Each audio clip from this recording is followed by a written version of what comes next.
Bonjour à toutes et à tous, bienvenue dans l'épisode 2 de cette série Regard d'expert dédiée au data marketing.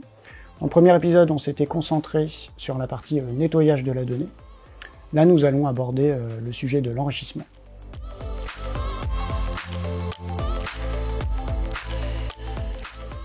L'idée de l'enrichissement de la donnée, c'est de passer d'une base qui peut être auto-centrée sur ses propres informations, qui viennent de nos propres systèmes, facturation, CRM, et l'élargir à des données exogènes, qui vont venir d'autres sources, et qui vont justement permettre d'accéder à d'autres catégories de données dans des objectifs tels que la segmentation, la connaissance client.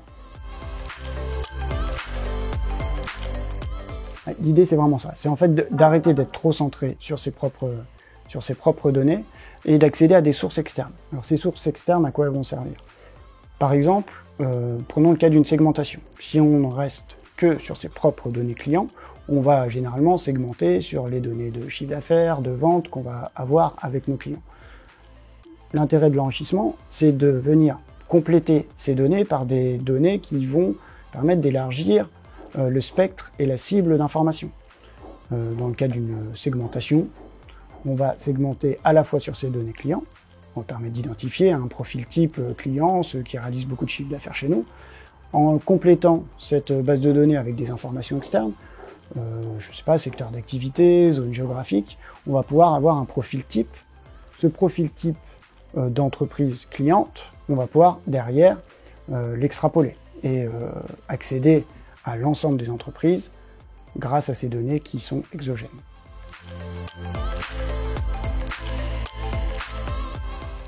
La première étape, c'est celle qu'on a vue dans le premier épisode, à savoir, il faut déjà qualifier sa propre base de données clients. L'enrichissement va consister à sélectionner, et là ça peut être lié à plein d'événements. Premier événement, son segment marché. Donc on va aller chercher les données en face de, par exemple, son segment marché.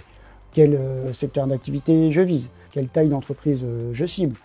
Est-ce que je suis sur des segments marché très précis, donc je vais avoir besoin d'une base d'informations ultra spécifique. Les artisans, tel domaine d'activité très précis. Donc voilà. L'idée, c'est vraiment de compléter sa connaissance client dans un objectif d'identifier des poches, des cibles ou des niches de prospection et sortir de sa base de données clients pour accéder à toutes les entreprises en France.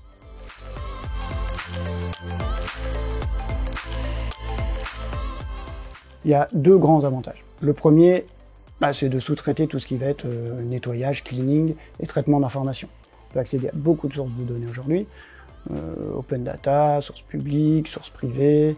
Voilà, il y a énormément d'informations qui sont disponibles, mais leur traitement, leur qualification, leur vérification, ça prend énormément de temps et les entreprises n'ont pas forcément vocation à internaliser toutes ces opérations. Donc ça, c'est le premier avantage.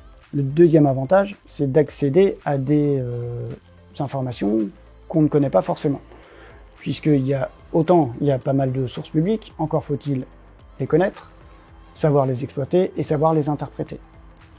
En plus de ces sources publiques, il y a plein d'autres sources de données privées, alimentées et créées par des professionnels, par des spécialistes de ces données, que Elisphère va agréger.